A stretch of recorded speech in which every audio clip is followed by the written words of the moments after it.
God damn it. For alligator. Yeah. And we are back once again. Hope you enjoyed that duct tape shot. Sorry we had to cut it short here as we are jumping in mid-series. Oh, I should also quickly double check. I'm actually not sure what the score is and who was able to win game one. Oh, I should have probably have kept up with stream instead of looking at Pokemon names. But regardless, while we get to the bottom of that, we are going to be jumping into not a quarterfinal match yet, but a round of 16 match here on Royal Blood, where we're here in the bottom left-hand corner of the map, spawning all the way in the bottom left-hand corner. We have our blue Zerg player coming out from the land of Korea, representing Dragon KyZ Gaming, DKG. We have Dark.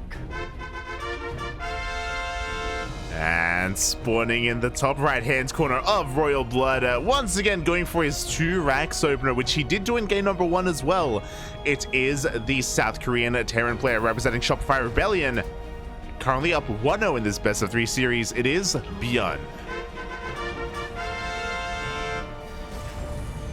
Let's go. Let us go. So, I apologize. I don't know if I've been casting too much ByuN with you, Yaku. I know I've been casting it a lot with Asher, as this is ByuN's go-to TvZ build. It doesn't matter who his opponent is. He goes for the 2 racks opener on the low ground so he can expand behind it. Yeah, and you love to see it. I remember the first time we saw this on WTL, you and Asher were looking at it and were very enamored, but everyone was convinced that it was just a one-time thing. Then he whipped it out again in ESL Asia, and it blew our minds again. Then he whipped it out in the next round of WTL, and it blew our minds again. Then he whipped it out in some of the other online events. KSL, yeah, he whipped it out in KSL, and that's when it was cemented. This is ByuN kind of going back to his bread and butter in a way, kind of going back to the build that he was known for, but with a lot of heavy adjustments to make it viable in the current patch. Yeah, so for the past month, maybe 2 months, every single TvZ ByuN has been opening up 2 racks. Every single one. Now, the scary thing about this is that he has different variations of his 2 racks.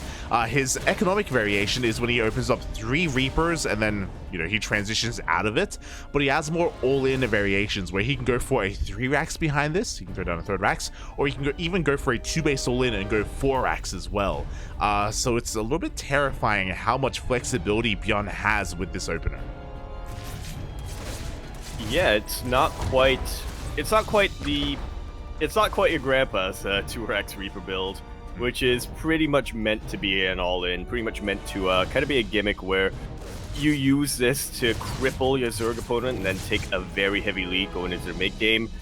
Like you said, this is just a way to apply some pressure while keeping your own options open back home and decide on a tech path later down the line. You know, if you want to, I think it's actually viable with a mech. I don't think I've seen any player do this build and then tech in the mech just yet, but I can't really think of a reason why it wouldn't be viable. Yeah, and I mean, because of this opener as well, Dark has been kept on 2 bases. His 3rd base is very delayed here. He's had to pump out some extra queens. He's going for faster link speed, and he's going to be rushing across the map, looking to hunt down these Reapers. Meanwhile, ByuN did transition out of this. It was the more economic variation, just Reapers into a 1 or into a 3rd CC. But that Stim is looking a little bit exposed. Thankfully for ByuN, though, he did keep these Reapers alive, and Stim will be kept alive. One of the best feelings in the world as a Terra player, when you can just shoo away the Lings with the bare minimum of bio units. You're not gonna break this wall. You don't have a Baneling nest. Yeah. ByuN is safe and sound. Behind this, we have our 3rd CC. We have a 1-1 follow-up here into Factory, into Banshee as well. So ByuN is still going to be a little bit aggressive. Obviously, because of this build, he doesn't have any Hellions for like map control. So he does kind of give Dark a lot of freedom here to catch back up and start spreading his creep. But that doesn't mean he's going to take it lying down. Eventually, he will work up towards that, not just the Banshee, but also eventually a push. Yeah, because of how this build works, it's not quite a 2-on-1, but I guess in some ways it is a bit of a variation of that. You are still getting a quicker sim pack after these Banshees pop out. You're still going to be swapping the add-ons around, as we see here. So ByuN's still going to be able to pump out 2 medevacs at a time. He is going to be able to be very active on the map with a double drop. Yeah, I like the way that you put it. This is like a different variation of 3cc 2-on-1. It's a little bit later just because of the overall openings, but you do come out with a Banshee, so you're going to be able to assert yourself here. You're going to be able to force a reaction. It looks like Queens are in position, and quickly checking the upgrades, it looks like Cloak was not researched for this. Twas not. ByuN made the Banshee earlier on to, in a way, I guess, keep himself safe. I mean, you mentioned that because of how this build works in the early game, or after your Reapers get deflected in the early game, you are conceding a lot of the map control to your Zerg opponent. So who knows, if Dark decides to throw down Roach Warren at some point, ByuN would need that Banshee to stay safe. But once he recognizes that Dark is just playing a pretty standard 3-hatch strategy, yeah, he knows there's nothing to really worry about. He's gonna try to be aggressive with this double drop and a tank. This is much more dedicated than your typical double drop. Yeah, it really is, and already the stim cleans up so many of these creep tumors. There is no bailing speed, so Dark is having a hard time engaging. Instead, he's going to go for a massive link counterattack. There are Marines kept at home, at least at the natural, to protect it, but the third is looking a little bit more exposed here. Thankfully, not too many SCVs are mining. Oh. No, but you know what there is? There's one Banshee. True, there is that one Banshee. Meanwhile, Dark doesn't commit to the counterattack. It looks like he may be even setting up for a bit of a surround here with his Lings that are active on the map, as even more Lings are being sent out here, as, well, we are going for that counterattack. Yeah, it would have been a beautiful surround if not for the fact that ByuN repositioned his army. So Dark decides, I can't push into ByuN's army, so I'm going to push into his economy. He does get a couple of SCV kills here and there, but tanking the high ground was able to keep most of them alive. Yeah, exactly, and we should be fine here. Nice target firing here by ByuN, but he does take a bailing to the face. Just like so, one of his medevacs does get sniped as well, which is gonna prevent a lot of, which is gonna, once again, shut down a lot of map control here for ByuN. It really does. Behind this, ByuN setting up with 3 more Raxes here just so we can get his production up and running. He didn't lose too much, thankfully, as he was able to at least keep one of his medevacs alive, but losing that tank was quite brutal, and that means that Dark is free to take his 4th base and join them up. Just like so. And we see that really paying off for Dark here. Just looking at all these Lings blob into the mini-map. Dark is teching up behind all of this. He is getting his 2-2 upgrades, melee and carapace, but also working on that Hydra then to make sure that he has some more consistent anti-air than just these queens. Yeah, so Dark is going to be going for the tried and true, more meta composition of Ling Bane Hydra, which is important to take note of because Dark is typically one to play around a lot more with roaches in the early to mid game, but apparently not here in game number 2. It's possible that he tried it out in game 1, but maybe was unsuccessful. Again, we don't really know what happened in the first game, but at least here in game 2, Dark has some pretty good map control. Yeah, I mean, looking at the minimap, Creeps is already halfway across the map. It's not as thick as it could, or not as wide, I should say, as it could be, but it's covering everything it needs to, and it's already starting to encroach onto ByuN's territory here. Dark has been able to drone up to a very healthy 75 worker count, and from here on out, at least until his high finishes up, all he really has to worry about is defending against these pushes coming out from ByuN. Yeah, and right now Dark is distracted by the double drop because we have one major push here on the right-hand side, exactly where the creep threat is at its weakest. 5 tanks do siege up behind this army, and Dark is setting up a bit of a surround, but we do have Marines to support this. Oh. Yeah, but the Marines are starting to get distracted by the Queens. Lings come around and provide a lot of friendly fire on top of these tanks, but when it's all said and done, that was some beautiful target firing from those tanks. The Banelings were all completely evaporated, and ByuN can keep this push going. That's still a pretty threatening amount of Queens, to be honest, but they don't have a lot of energy on them left. They really don't. They have maybe one more transfuse available. Meanwhile, ByuN is reinforcing from across the map. A lot of Ling Bane went down from Dark, trying to hold on to this base, and he's going to need a little bit more time to rebuild. He's actually going to be going for a counterattack instead. Yeah, might as well. He knows he can't, or he's not feeling confident enough to win a straight-up engagement over here. Not without his more high-tech units. Great target firing coming out from ByuN, sniping these Banelings, but there are just way too many Lings to really deal with, surrounding the entire Marine force. Yeah, I do worry though, because there are no Banelings back at home, so the Marines are going to be able to push on forward, but no, we are running out of firepower here. Dark is pushing the scrap back, and at the same time, his Lings are getting into every mineral line. Yeah, the defense was a little bit scrappy there for Dark, but at the same time, he was able to go across the map. He was able to completely delete any reinforcement potential that ByuN would have in these past couple of seconds, which were absolutely crucial.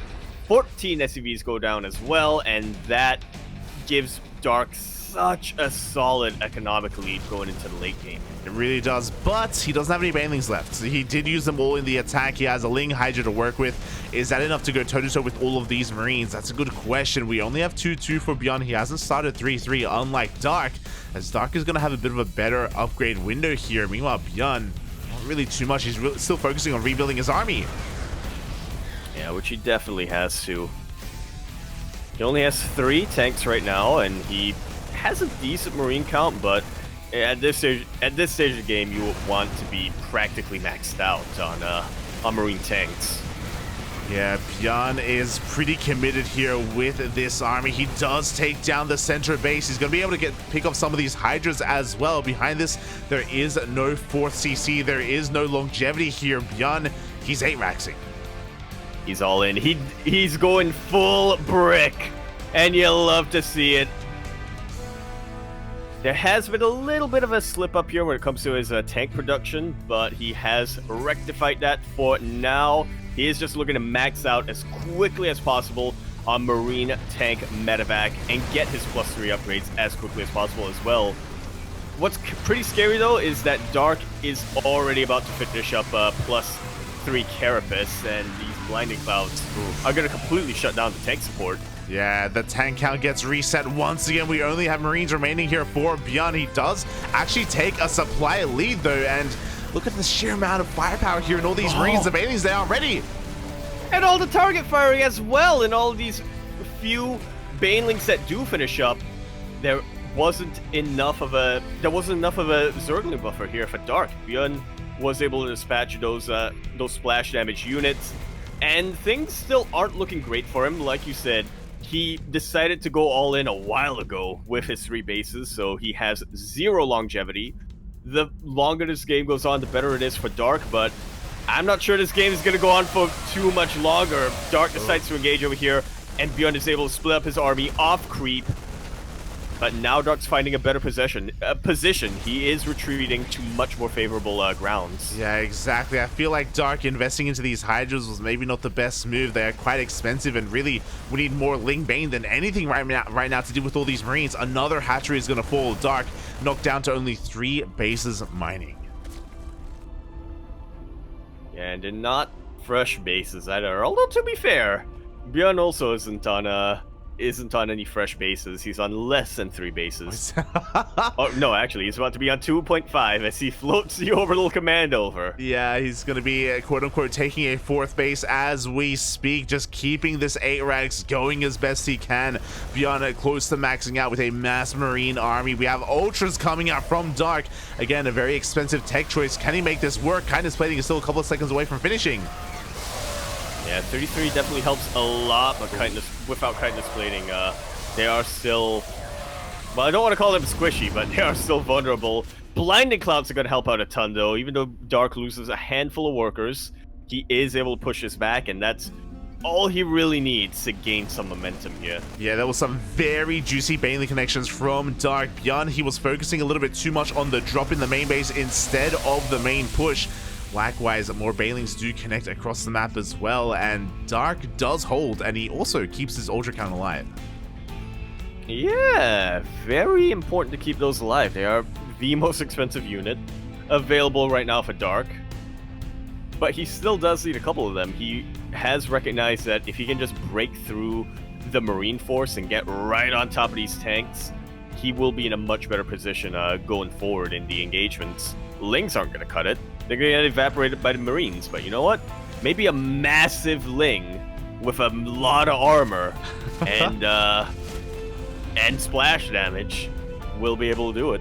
Yeah, I mean, Dark isn't making this easy for himself because his army is so expensive, it's so high-tech. He's going Hydra, Ultra, Infestor, and Viper as well, as opposed to pure Ling Bane. And there's a lot of potential with Dark's army, but it's gonna require a lot of finesse here to control, to execute. Yeah, I was gonna say, it also doesn't help that Dark has been, or ByuN has been constantly harassing Dark's economy, keeping him in a low eco, but and again, it is Dark we're talking about. He is the one Zerg player who can make low economy work despite getting high-tech late-game units. Yeah, exactly. Like, this is where Dark does thrive as well. We do see a couple of scans being thrown down as ByuN does confirm the location of the army. One drop, one full medevac does go down, but ByuN is going to be looking to rally on forward here and try to push and pressure this fresh mining base of Dark. Just like so. The Liberators come in here, the Terran Lunkers, if you will. And that's going to give Dark quite a bit of pause. A lot of reinforcements are getting caught out, though, here from ByuN. A lot of tanks going down pretty much for free. Yeah, 2 tanks for free do go down. Meanwhile, here we go. The Ling Bane rushing forward. A massive mine shot does go off. Yeah, I love this bait coming out from ByuN, just trying to get as much of the Zerg army into liberation zones and Widow Mine range as possible, but that was the money fungal. Quite possibly the game-winning fungal from Dark. It's quite possible. At the same time, a massive Ling counterattacker is going to engage with the army. At the same time, the main armies are also pushing out. The Liberators are holding on for for ByuN. 17 Liberators, 17 SCVs died to friendly fire here. Ooh. Liberators hold on, but we have a couple of Yoiks that do actually cancel the siege. There's that fungal. And the and the Hydras make short work of the Liberators once they are in range. Kindness plating finished up a while ago, and those Ultras will not die. GG is called, and Dark ties up our series 1-1. GG, well played. That was a very close game. Multiple times we saw ByuN with an insane army, but we also saw some juicy fungals, we saw some friendly fire, and we saw those Ultras kind of coming in clutch towards the end there. Oh my god. I felt a tightness in my chest when I saw the SCVs get surrounded by the Lings and the Widow Mines burrow beneath them.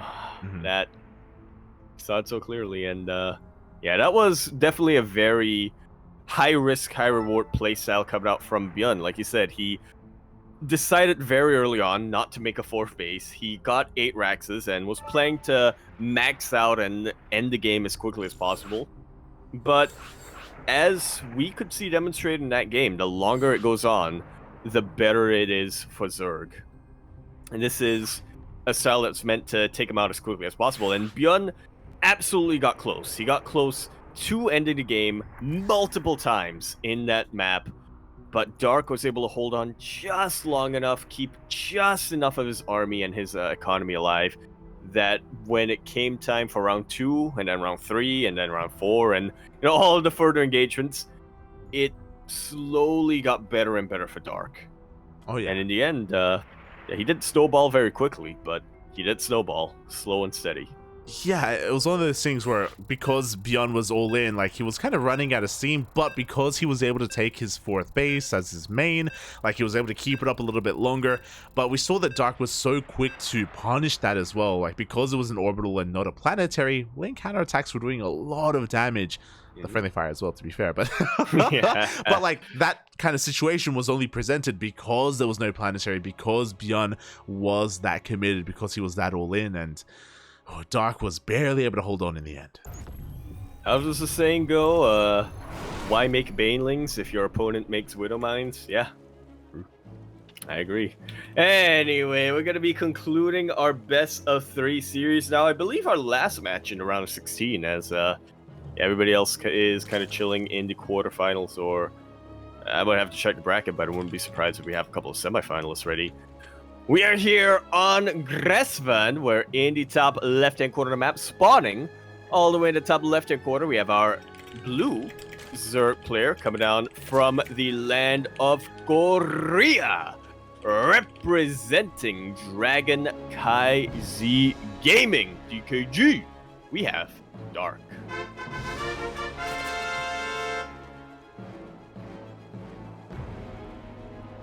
And spawning in the bottom right-hand corner of Gräsvan, we have his opponent. We have the South Korean Terran player representing Shopify Rebellion. It is ByuN.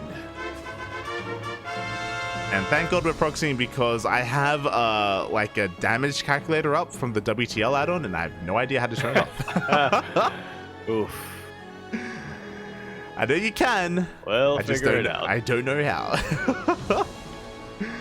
Well, figure it out. I would also like to point out that we finished our PvP our PvP round 16 match, Firefly versus Hero, in the length of time that Dark versus ByuN game 1 took. Wait, less than that, yeah. Less than that, yeah. We had to cut to a break because Dark versus ByuN game 1 was still going on after we ended our series. Aye. Not like this. Yep. Not like this. Oh god, but we do have. Yeah. Go on. My Pokemon pronunciation's got Funarad. True.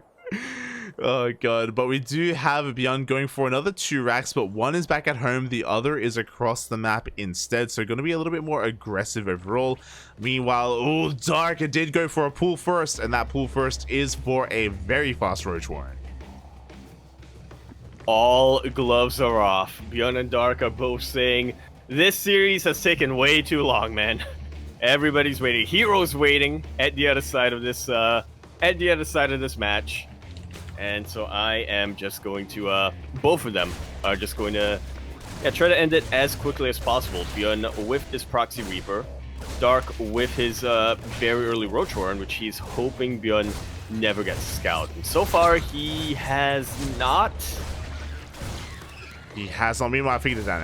Let's go. One Reaper does already go down here, so ByuN slipping up a little bit. He's going to lose a lot of momentum. Meanwhile, as you were saying, he has not scouted that Roach Warren. He doesn't know what the hell is going on. Back across the map, he's trying to transition. He's throwing down some add-ons. He's throwing out some add-ons, and he's going for a 4 racks back at home. Oh my god. This is... Wait, I say 4 racks, but actually he's going up to 5 racks back at home, which I don't think is the call. He scouts the roaches out now, but I think it's too far. I think ByuN is too far into this tech to try to get a factory or anything like that. He has to commit. He is getting concussive shells. He is prioritizing Marauder production. He has a pretty forward bunker actually, but yeah, so this is maybe it'll work out. Yeah, this is typically, I mean, we've seen ByuN defend with this forward bunker before, and we'll see if he can do it a second time here. Specifically, it was against Dark on Babylon, if I remember correctly, but the roaches do power on forward. The bunker is done, and we do have a Marauder inside. It was super important for ByuN here to be able to delay the roaches getting across the map here with his Reapers. Real good use of KD8 charges as well came out. And he's going to be trying to keep this bunker alive. He loses one Marauder. Unfortunately, he wasn't quite quick enough to get the excess SCVs out. But this is a little too much DPS here for Dark. Yeah. Or for ByuN, really. From Dark. Exactly. I mean, there's only one Roach left with 2 Ravages. It looks like ByuN is holding. Another Marauder is about to pop out here, and with the help of the rest of his workers, he should be able to force this back. Dark across the map is droning behind this. Yeah, ByuN can definitely let his SCVs act as a bit of a buffer. But like you were saying, Dark is no longer committed. He is droning up back at home. Whatever damage, he's already kind of succeeded in just establishing the map dominance in the early game. Any damage he gets from here on out is just kind of a bonus. And he's getting a lot of damage. There's a supply block going on right now, and ByuN can't make anything from his Raxes. As a result, he is being forced back, and Dark is powering on through. He's getting so much more damage than was intended. One more Ravager is going to be going down, but we have Roach reinforcements. Yeah, roach reinforcements, which once again isn't really meant to end the game, but more so just to keep ByuN contained on these 2 bases. Yeah, I'll be honest, I think a massive reason for this snowball effect is ByuN messing up a little bit and not saving that second Marauder in that bunker. Getting 2 SCVs in there instead. A little bit of miscontrol from him, but here we go. He is going to be dodging these vials. He does deny another Ravager. Just like so. I do appreciate that ByuN, well, he has recognized that Ravagers are out, so he switched into Marine production. He hasn't neglected his Marauders either. It's really important to have those to cancel the cocoons. It really is. Meanwhile, across the map, that Rax is still going to be scouting as best he can. We do have basically a 4 Rax all-in setup here from ByuN back at home, and this is one of those other variations that we were talking about that he can do off of a 2 Rax opener.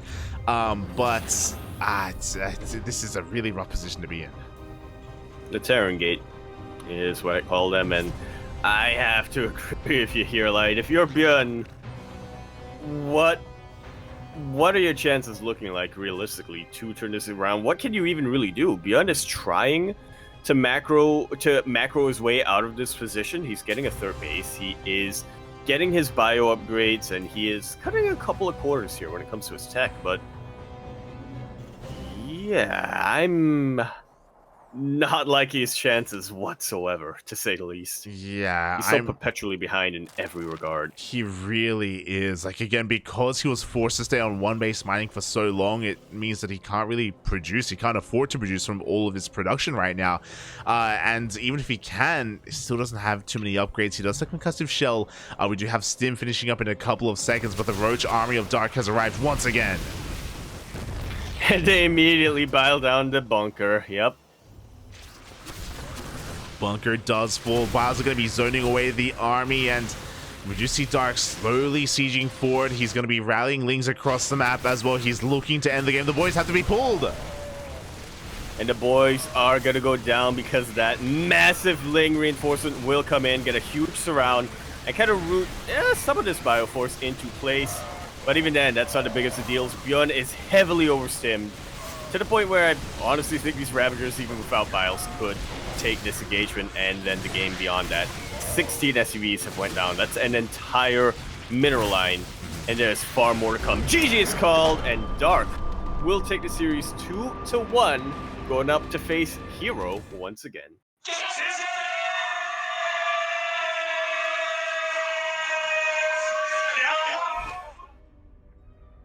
Well done. GG, well played. Dark does take down ByuN 2-1. It was a close one. It did go all the way to the ace match, and I'll be honest, I think there's a world out there where, I mean, it was quite close. If ByuN had just gotten his second Marauder into that bunker, he would have had twice the amount of DPS, and with that DPS, he probably would have been able to pick off a couple more of those Roaches and Ravagers, and maybe even hold on to his natural instead. Alas, was not meant to be. Things got really chaotic, and Dark eliminates ByuN from the tournament. There's something about these chaotic situations, which, to be honest, ByuN and Dark are both very comfortable with, and more often than not, tend to be the ones putting their opponents in these positions. But Dark pulls up ahead in this regard, a little bit more on point, a little bit more informed today, compared to ByuN, and with that, will be advancing to the quarterfinals to face his teammate and rival for the past year or so. They always face at some... This may be the earliest they're facing in the tournament, to be fair. I think they faced in the first round before. Oh, well. I specifically recall that happening in one of these KungFu Cups, and the caster... I think it was Inu was smoging at the seeding. It was Inu or Maddox, one of the Korean casters. They were... quite smooch. Yeah, everyone was smooching, yeah. Oh my god. But yeah, I mean, that's the other thing that ByuN was working against. He wasn't just fighting against Dark, but he was fighting against the curse that is the Dark versus Hero DKZ match that has to occur at least once in every single one of these weekly tournaments. Mm-hmm.